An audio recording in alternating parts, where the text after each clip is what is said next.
The Morrison government will examine whether China's restrictions on Australian coal exports through key northern ports are in breach of trade rules, even though China has categorically denied reports that Australian coal imports have been banned. Foreign Ministry spokesman Geng Shuang told media late on Friday, "I would like to clarify those reports are false." Chinese workers taking samples of imported coal at a port in Rizhao. Trade Minister Simon Birmingham said he has no reason to believe China is banning Australian coal. Credit. Apt World's media had earlier picked up Reuters report saying Australian coal was banned from being imported, for an indefinite period, through the northern Dalian port.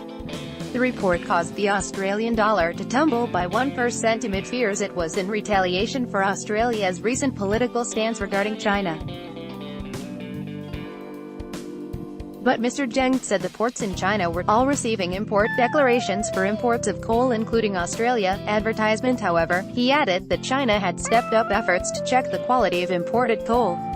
Australian Trade Minister Simon Birmingham said, "We welcome the confirmation from China's Ministry of Foreign Affairs that reports of a ban or country discrimination are false. We look forward to continuing to cooperate and work together to maintain our strong and mutually beneficial trading relationship." A telephone survey by a Chinese steel industry website found that, while there may be no ban, there were restrictions on imported coke and coal at many Chinese ports, with Australia affected along with Russia. Australian coke and coal was not allowed to clear customs in at least 3 northern ports, the survey on February 13 revealed. Australian government sources said that they would still attempt to find out through the embassy in Beijing what was happening. They said it was likely the slowdown in imports was related to Chinese domestic economic matters and the attempt to privilege local suppliers over imports because of an economic slowdown. The government had earlier declared it had no reason to think the halt in coal through the 5 harbors that make up the Dalian port area is an act of political retaliation over recent moves by Australia, such as banning telco Huawei's from the coming 5G network, or strong recent comments over hacking. But informed sources acknowledged frustration over the lack of answers from Chinese authorities as to what restrictions are in place and the reasons behind them. Trade Minister Simon Birmingham said he understood cuts were being applied in a consistent way across all countries, though Australia was still urgently seeking explanations. "We expect and would understand that the trade agreements that we have between Australia and China will continue to be consistently applied." Trade Minister Simon Birmingham. Credit. Dominic Lorimer. "We're looking to be reassured that these measures are applying consistently to all coal exporting nations who are importing product into China. We believe that appears to be the case.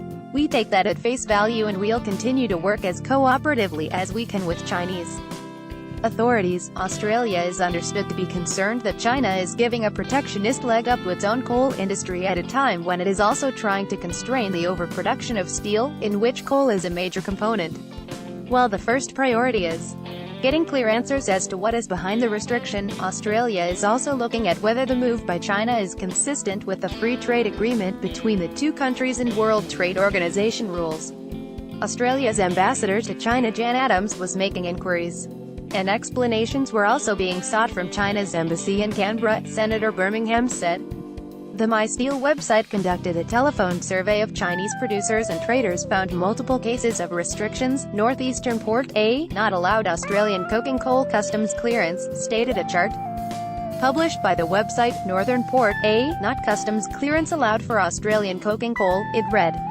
In 2 eastern ports, Australian coal faced restrictions such as extended customs clearance and limited time windows for boats to be unloaded.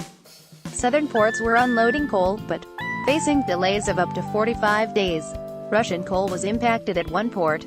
In most cases, only verbal notification was received by the ports and steel mills that import restrictions on coal were in place. Reserve Bank Governor Philip Lowe said the central bank believed China was controlling its steel production as its economy slowed, reducing the demand for coal and increasing competition among its local producers, which were being protected by authorities.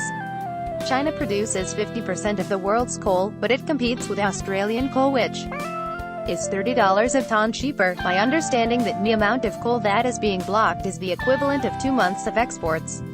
If that is all we are talking about, that is not going to derail the Australian economy, he said. If it was a sign of a deterioration of the underlying political relationship. It would be much more concerning, but I wouldn't jump to that conclusion. Resources Minister Matthew Canavan said the coal being held up in China could end up traveling to other markets such as Japan, Vietnam and South Korea. He said no one from $67 billion a year export industry had contacted him with concerns.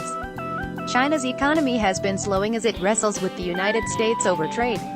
While U.S. President Donald Trump has threatened punitive tariffs, Australia has consistently called on the use of WTO rules and other transparent mechanisms to resolve issues. You could take retaliatory action, but what's the point? One Australian senior source said on Friday.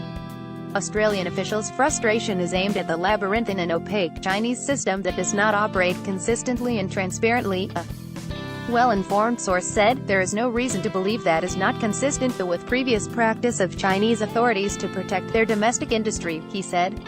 I am confident that the future for Australian coal exports is very strong, respected China analyst Richard McGregor of the Lowy Institute said while he couldn't rule out that Beijing was sending a political warning, there were clear domestic reasons why China was limiting coal imports. The country's coal market was massive and very complex, and needed constant recalibration, he said.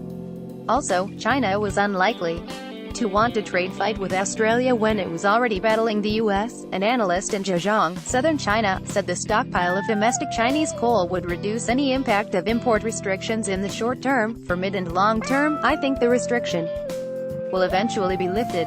Current tension in trade will not last for long as the domestic need is steady, he said. Both analysts had heard rumors that Australian coal was facing delays because of political friction. One said, it is like the Sino-US trade war, and things will improve in the future. Dalian Port had imposed an import quota because last year it was being used for customs clearance for coal destined for other regions, such as Tianjin and Tangshan, which brought not benefit to Dalian's own trade volumes, one analyst said. The 12 million tons cap is based on Dalian's own coal needs for its local steel mills, he said. Another coal price analyst in China said, there is no clear explanation of why Australian coal is restricted. The import restrictions were expected to last until June. The analyst said, power stations will feel pressure from price and it will open door for imported coals that have price advantages. David Rowe is defense and national security correspondent for the Sydney Morning Herald and The Age. Kirsty Needham is China correspondent for the Sydney Morning Herald and The Age. Eric Bagshaw is an economics correspondent for the Sydney Morning Herald and The Age. Most viewed in world. Let's block ads. Why?